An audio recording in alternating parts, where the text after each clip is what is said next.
So everybody, welcome to another episode of Friday 5, and we got a bunch of awesome stuff that I think went overlooked that you definitely need to know about when it comes to anything Apple related. So without further ado, let's talk about everything Apple released, what they're going to release, and everything in between, because you might be a little bit surprised.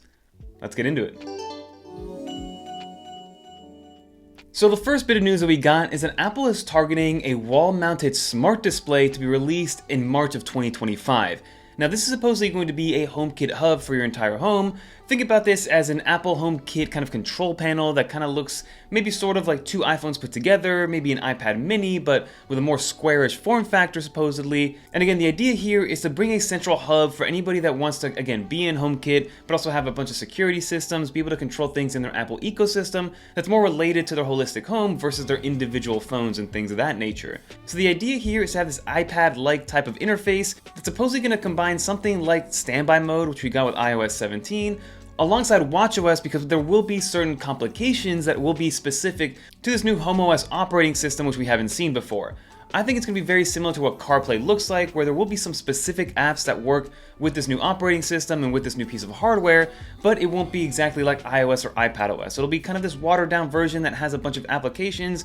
Supposedly you'll still be able to do things like FaceTime, go through Safari, go through all the different Apple applications like Apple News, Apple Music, Apple Podcasts, and of course things like the Home application. And it will be your center hub for all your HomeKit software and hardware around your entire house. So Apple's putting a big foot forward, implementing Apple Intelligence into this, as well as home security systems and being able to control all your hardware, which I kind of like because I am a big fan of Apple's HomeKit and what their Home Hub does, but I don't know if I want a dedicated piece of hardware for it. I'll definitely pick one up to try it out, but again, if you're talking about HomeKit and being able to control things from your phone or being as easy as possible, I have a ton of HomeKit and smart-enabled devices, from thermostats to security systems to smart lights, and I very rarely, if at all, unless I'm maybe resetting something, go physically to these pieces of technology. I like to control everything from either my phone or my iPad. So having a dedicated place to go, like a control hub, is something that seems a little redundant or a little tedious to me personally.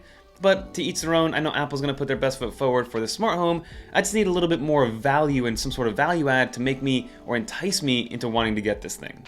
And one last tidbit about this is that it should be a modular system, so yes, it's going to be a wall-mounted device, but Apple could be creating different bases similar to what Google did with their Pixel lineup, maybe a speaker base or a HomePod base or something that can kind of attach via the pin connectors and magnets, which I'm all for because I love modularity, so bringing that over would be a great little value add. And in that same light, Apple's working on their own home security cameras, which will have Apple Intelligence built into it, and will of course integrate to the latest operating systems that Apple has at that time. So alongside this new Home Hub or this new iPad-like kind of smart device that controls everything, Apple should be creating their own proprietary now security cameras. I've been using the Abode security system for a long time now, and it's a great security system. Kind of set it and forget it. I'm able to view things inside of my house. But let's see what Apple can bring from an Apple Intelligence front, from a quality front, from a FaceTime front, from a center stage front, to be able to maybe track people and follow them around. Always curious to see what Apple's going to end up doing with this type of security system, because they've never actually created any first-party stuff like this to be in this space. So let's see what Apple does to carve out their space in the home security system hub. And now to pivot over to software and some releases that actually came out this week, Apple finally released Final Cut Pro 11 alongside Logic Pro, the new version of it, for both iPad and Mac OS. I would like to focus on the iPad version a little bit more, just because that's the one that I've been used to. Even though I'm not actually a big Final Cut Pro user, I like to go and gravitate towards LumaFusion, but Final Cut Pro 11 adds spatial video editing, transcription to captions, and a nice magnetic mask feature. And then on the iPad front, they did add a little bit more nuance on there in terms of some quality of life updates, but nothing game-changing that's going to convince people to move from their current kind of video editing software on their iPad. I will give it a shot for sure, but again, at the end of the day, for what I get with LumaFusion, it's a lot more robust in terms of feature sets versus what you get with Final Cut Pro on the iPad itself. And then we did get an update to Final Cut Pro Camera. The two biggest features here is that you can now record in log encoded HVEC, which wasn't possible before with the Final Cut Pro camera.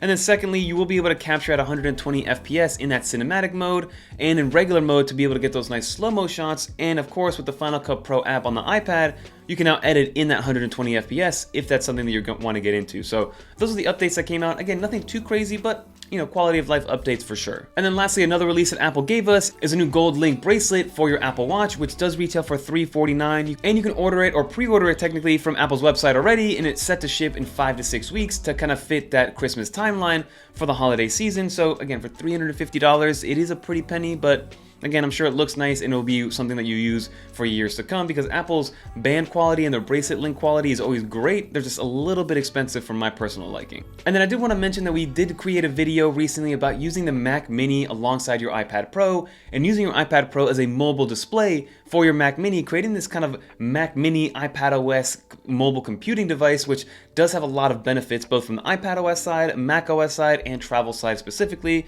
So definitely check that video out. But that's everything that we had with the Friday 5 and what happened this week in the Apple ecosystem, in the Apple world. Definitely check out all the links down below for the articles that I mentioned, because you can get an in-depth analysis of everything that I mentioned already. So definitely stay tuned for some more videos like this, and leave a comment down below of what you think and what you think of what Apple released, right? Do you guys want that iPad-like kind of wall-mounted control panel for your HomeKit? Do you want Apple to get into the security camera game? I'm a little bit torn between this, because I don't know if I want Apple to continue to kind of get itself into every single aspect of my life, but they tend to do it the best, and it tends to work the best across all of our devices. So definitely something that I can see Apple really capitalizing on and people really enjoying it. But like I mentioned, that'll do it. If you made it to the end of this video, leave a little dolphin in the comments down below so I know you made it to the end. And if you want to watch more videos like this one, definitely check out one of these videos right here. And until next time, I'm Fernando, and I'm out of here, everybody. Peace.